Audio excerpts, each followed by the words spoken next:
Assalamualaikum warahmatullahi wabarakatuh. Semoga anak-anak selalu dalam lindungan Allah Subhanahu wa taala. Untuk materi pelajaran bahasa Lampung di semester genap ini, Ibu Yasmiati yang pegang. Baiklah anak-anak, untuk selanjutnya kita akan belajar tentang pepung. Apa itu pepung? Perlu diketahui anak-anak, di dalam masyarakat Lampung itu dalam menjalankan kehidupan bersosialisasi diperlukan namanya rambu-rambu sebagai pedoman untuk berperilaku, yaitu berupa norma yang disebut sebagai kebiasaan masyarakat adat.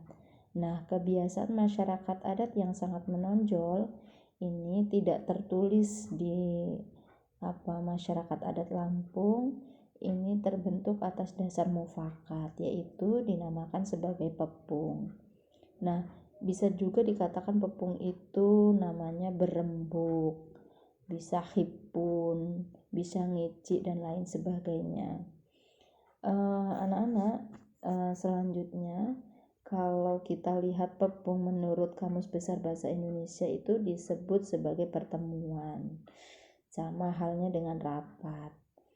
Pepung adat atau bekembuk itu biasanya kegiatan berkumpul bersama antara penyimbang adat untuk mencapai mufakat.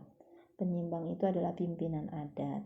Biasanya dalam berembuk itu dalam masyarakat Lampung itu jarang menggunakan voting, karena apa yang disampaikan oleh penyimbang adat atau pimpinan adat itu sudah sangat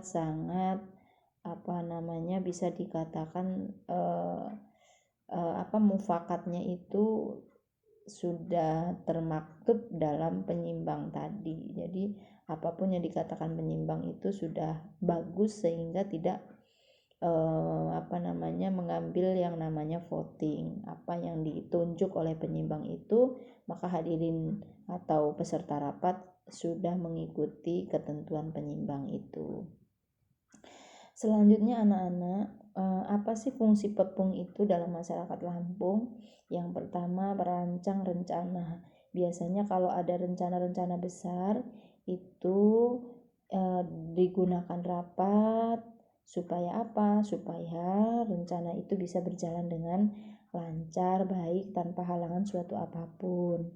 Yang kedua, kewajiban dan hak sohibul hajat itu biasanya bisa berjalan dengan lancar dengan adanya rapat tersebut.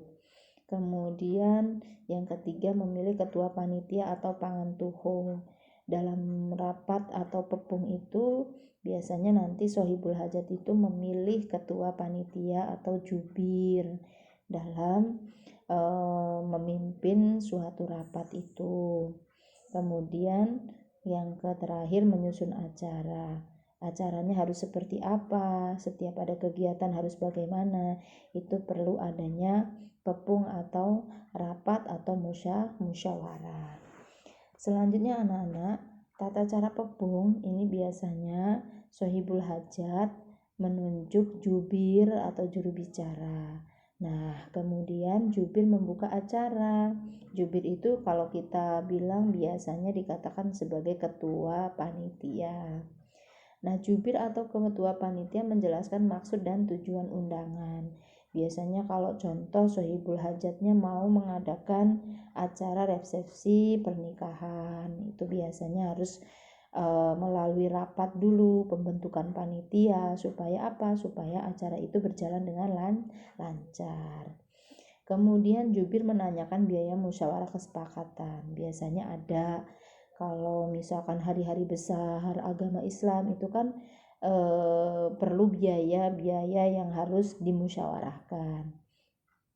Nah anak-anak, silahkan kalian lihat contoh di buku kerja siswa halaman 4 dan 5, baik dialek A atau dialek O itu sama saja. Itu ada contoh bagaimana jubir menyambut atau memberikan sambutan kepada para undangan rapat atau pepung tadi. Itu bisa kalian baca, kalian lihat, bila perlu ya kalian artikan ke dalam bahasa Indonesia biar kalian bisa memahami isi dari sambutan jubir dalam acara pepung tersebut. Nah, itu anak-anak ya, materi kita hari ini tentang pepung. Selanjutnya Ibu minta di selanjutnya ini ada kegiatan ya, kegiatan soal, kegiatan mandiri kalian, yaitu kerjakan soal nomor 1 sampai 10 di LKS halaman 6 bagian 1. Di buku tulis, kemudian di foto, kirim japri via WA 1 sampai 10.